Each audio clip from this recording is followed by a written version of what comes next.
Eye contact is already something that Ang mga kwento ng pag-ibig, kwento ng buhay, at kwento ng pag-asa. Dito sa Barangay Love Stories.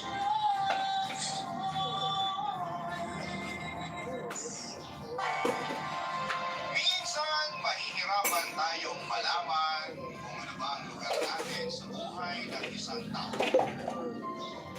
Minsan, nauna rin ang hiya sa pagtatanong kay mas lalo kang maliligaw kung saan ka pumwesto. Ikaw, kabarangay, alam mo ba kung saan ang lugar mo sa buhay ng taong mahal mo?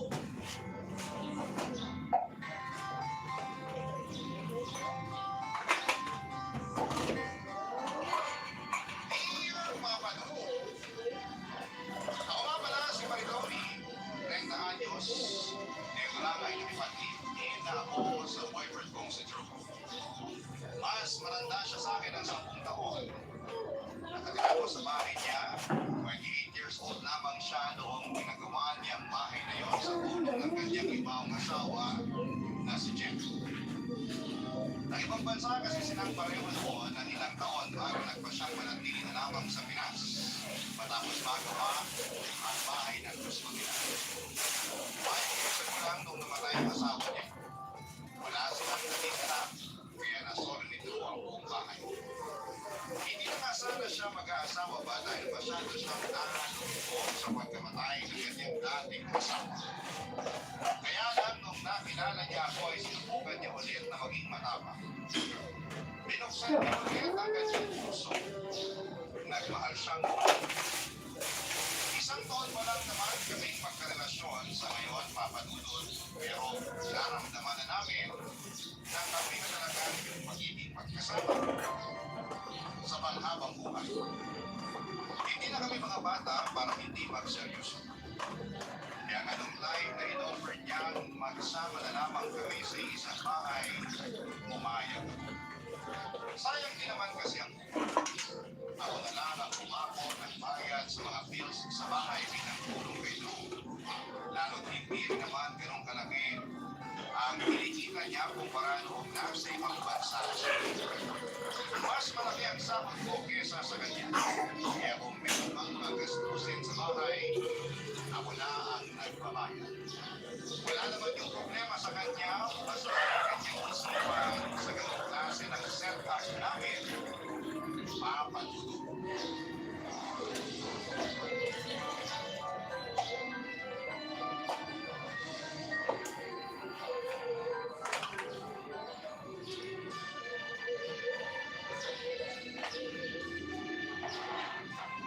alam mo, parang bibigay na itong isang upuan. Naparami ka lang ng kain, kaya gusto ko bumigay ng upuan na yan. Loko ka ha? Seryoso nga kasi. Malagit-git na eh. Ayusin ko na lang sa day off ko. Gano'n na ba ito katagal? Itong dining set, ikaw muna na mag-i-invest ni Jeff noon. Hindi kasi kami kumain. Kaya ito ang inuna namin nililong pinupo namin ng bahay. Matagal na rin pala, no? Oo, kaya siguro gusto na rin kumakain. Basta sa day off ko, ayusin ko na lang yan. Kung pwede na rin i-retire na lang, ipamigay sa mga ibang may kailangan. Eh, anong gagamitin natin? Ibigay mo. Yan ka na naman eh. Ikaw na naman ang gagastos. Kunti na lang talaga.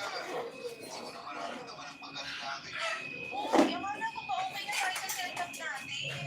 Gusto ko naman kasi ng safe at maayos na gamit. Ang hirap kasi baka mag-disgrasya tayo sa next na upo natin dito. Pero pwede pa namang remedyoan yan. Marunong naman ako mag-karpintero eh. Naku, tigilan mo ako. Ang dami mo na nagsisirang pader dito sa bahay dahil sa pagiging kartintero mo, no? Eh basta, kasi naman pamigay lang itong dining set. Yun na nga eh. Ipapamigay naman sa mga nangangailangan, hindi itatapon. Mapapakinabangan pa rin ang iba. Parang gano'n na rin yun. Benta na lang natin para sure na gagamitin talaga. Wala nang bibili nito. Marami na lang sira, tsaka lumapang. Exactly. Kaya ipamigay na lang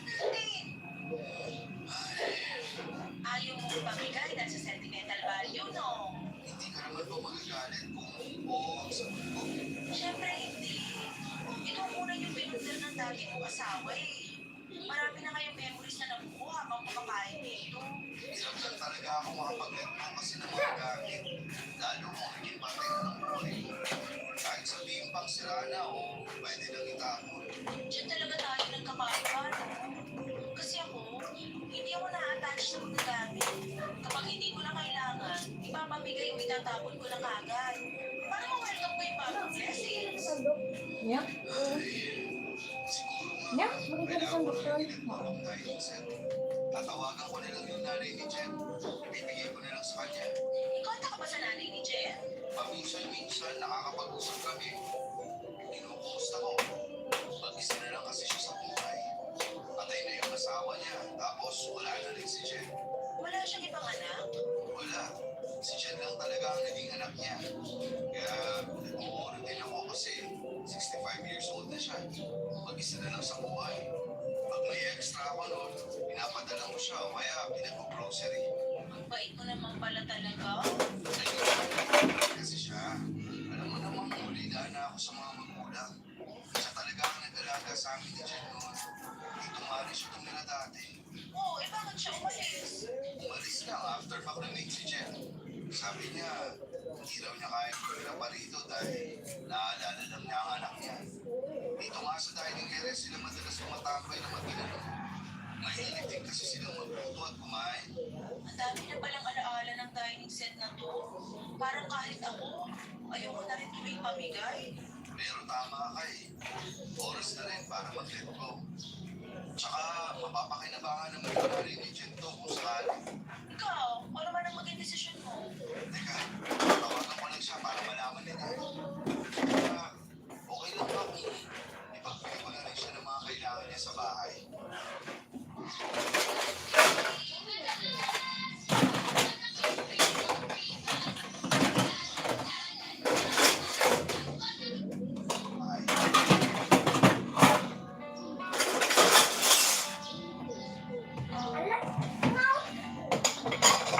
Ala! Okay. Nagsakit data ka. Ay, manang mo hindi ko duwan sa akin. Wala mo ikaw dapat. Nasakit data. Siya sa nanay na ibaw niyang asawa. Naglalambing lang sa yung ading mo eh. Kawawa rin naman kasi lalo't nalaman ko ang pala niya sa buhay ng isang senior citizen. Pagkatapos ko ay masayang kinuha ni Drew ang kanyang cellphone at tinawagan ang dati niyang piano.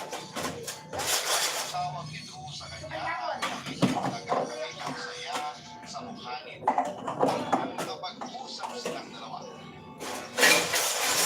Ang nanay ang huling na niya sa dati niyang Mag-away pa kayo. papatutun pagkatapos ng tawag na yun ay para sabihin na bayad ulit ang dati ni Jen ang dahil handa naman din daw sila para makapag-grocery na rin. Inano ko na rin si Drew na idala niya sa bahay ang nanay ni Jen para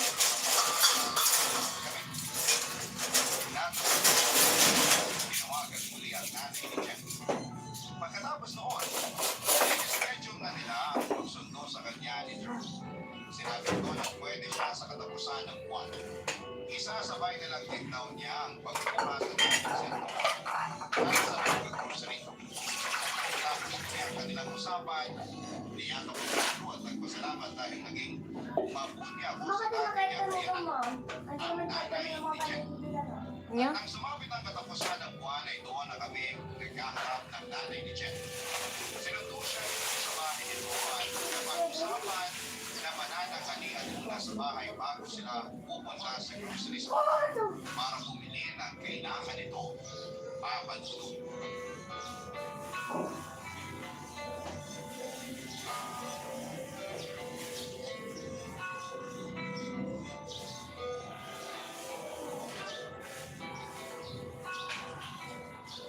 Bali, Tony, ito nga pala ang nanay ni Jen. Kamusta po, ma'am? Salamat naman po at nakadalaw po kayo rito sa bahay. Oo nga, ilang taon na hindi ako makapag-take. Salamat po ulit, Naya. Namiss ko kayo.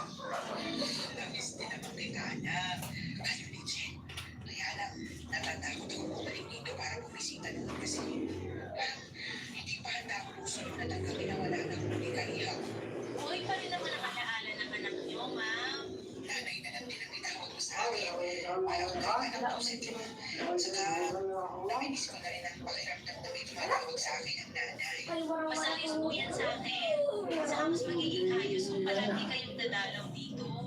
Para naman may nakakasama rin kami ni Drew. Oo nga po, Nay. Mas magiging masaya itong bahay kung nandito ka na ulit. Hindi ba nakakahiya sa inyo? Baka naman makasama pa lang isang bulan mabigay ko sa inyo. Huwag niyo pong isipin yun. Gusto namin may nakakasama rin dito sa bahay. Kaya pumayag pa kayo ng walang dalaw. Tsaka, masabi po, tututong si Manto. Baka pwede na rin kayo magbansa ko sa kanya palagi. Palagi? Ikaw palagi eh. Gusto na lang di kaya ako tumira ulit. Kung pwede naman po. Sana hindi ko masamahin ha. Meron sana akong sasabihin. Ano po yun? Pinaalis mo kasi ako dun sa inuupahan ko nakaraang buwan pa. Gusto kasi taasan yung upa ko eh. Hindi ko na kayang bayaran. Hindi naman kasya sa pensyon ko. Baka kulangin ako, lalo't may maintenance na rin ako. Bakit hindi nyo agad sinabi sa akin to, Nay? Para nagawa natin ang paraan. Naisip ko na rin naman lumapit sa iyo. Kaya lang, nabalitaan ko ang meron ka na rin bagong kinakasama. Kaya naunahan na rin ako nangiyak. Nay, dito na kayo tumira. Sigurado ba kayo? Magaling naman ako maglinis. Ako na rin palagi magluluto para may ambag ako sa inyo. Gawin niyo akong kasambahay. Kapalit ng pagmamatiran niyo rito sa akin. Walang kailangang iambag. Lalo hindi kayo magiging kasambahay. Eh, Ganyan nyo na lang pag gamitin nyo na lang yung pensyon nyo sa maintenance nyo. At kung ano man yung gusto nyo bilhin. Tama si Maritoni, Nay. Kami nang bahala sa inyo. Morning start with good vibes from Nissan Ramen. Enjoy rich seafood flavor. Para masarap ang gising. Good vibes ang gising with oh my God, Timan! Ramen to carb now. Strong yan. Tulong ng multivitamins at 100% vitamin D3 that helps strengthen bones and muscles.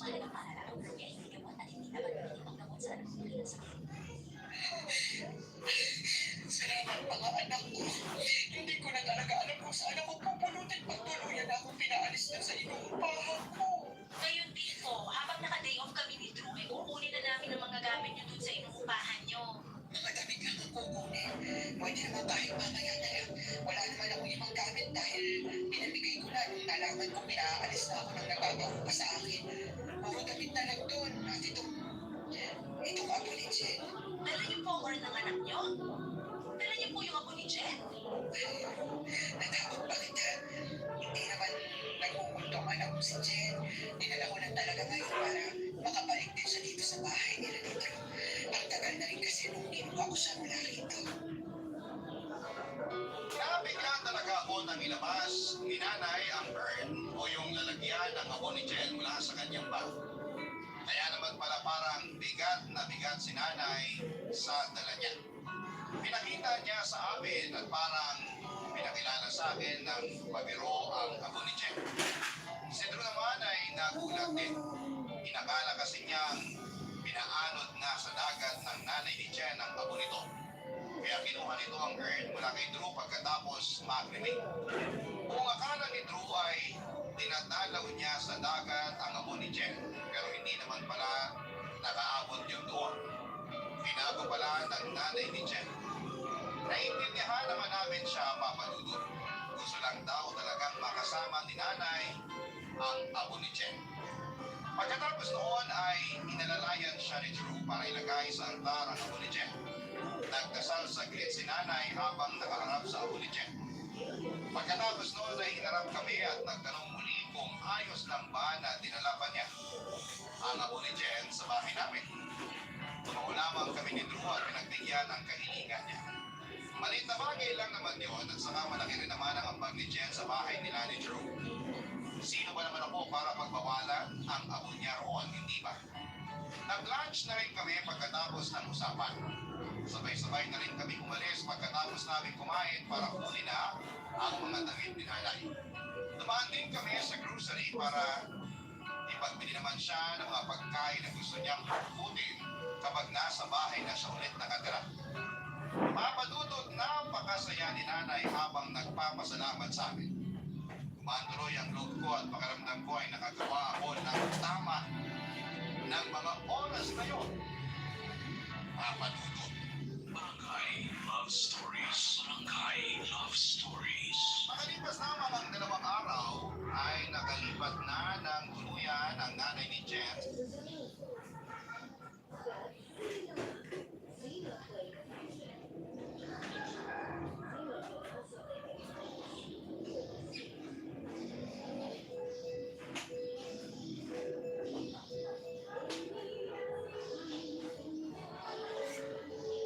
Bawal na lang kape na kulay.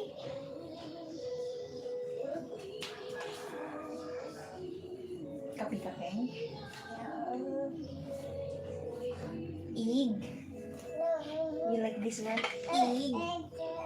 Like, can you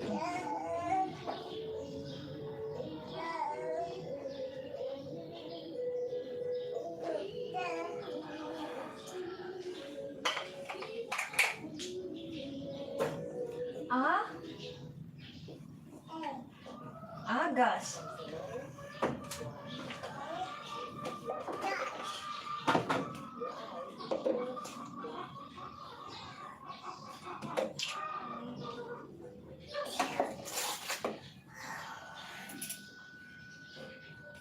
Ah.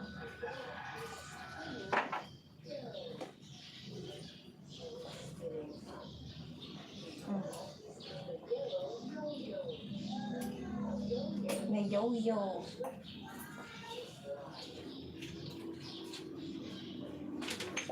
Yo-yo.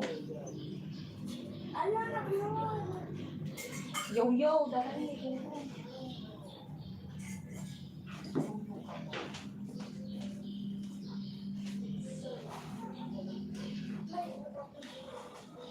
Pagrintan!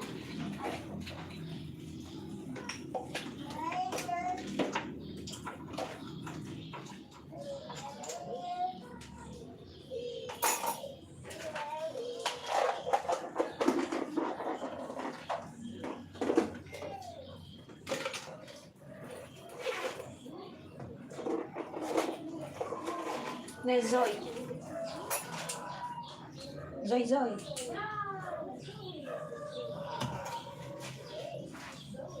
Join, join. Suot ka na ganun pa, ate.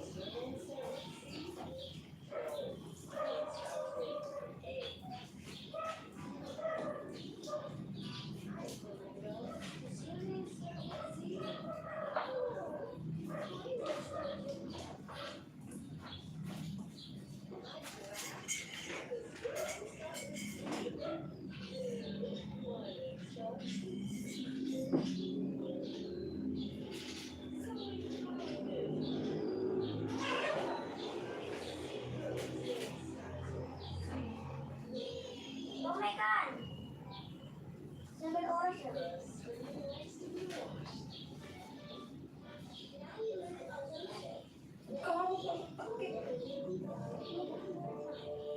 Sabi ko siya. Bakit ka naman?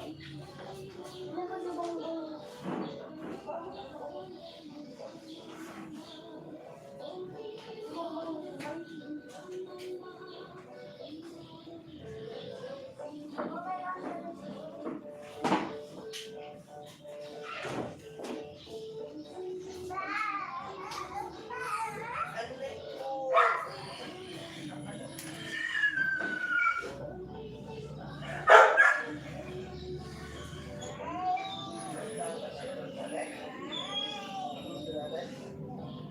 Bakit ka naman?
Sakit ka nag-bell nun.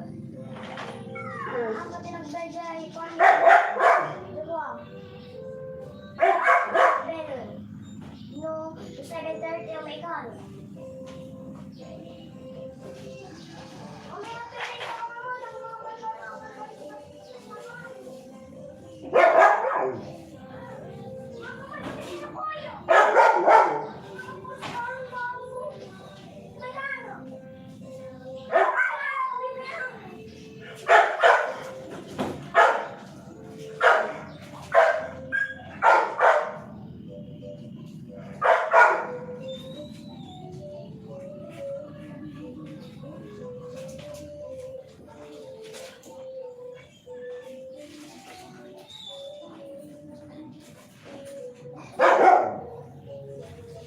Nakaka-slide sa loob.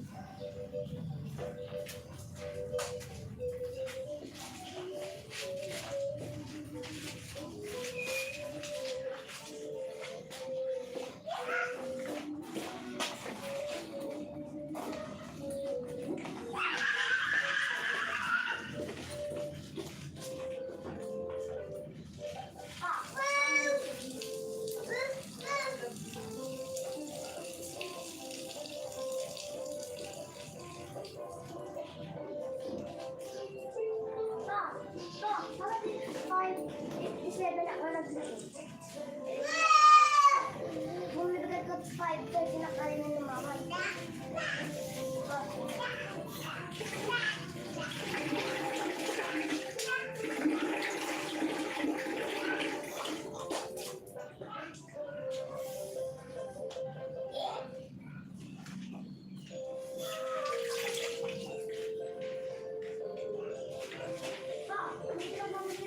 Pwede ba?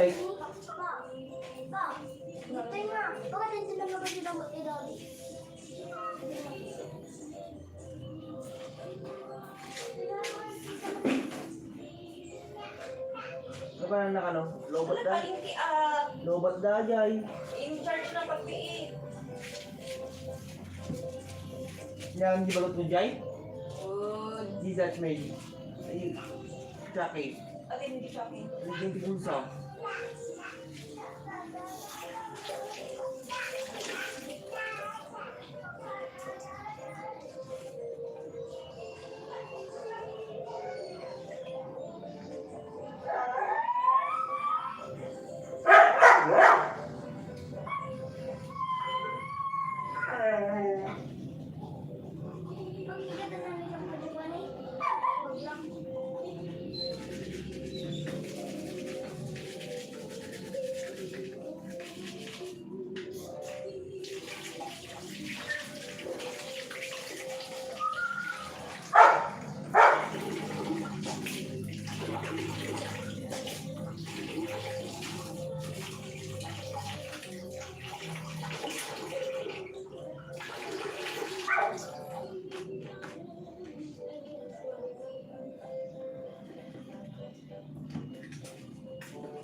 Hindi ba ito?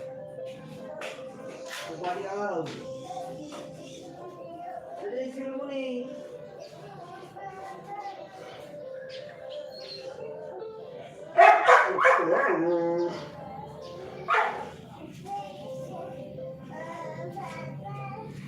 Sino na?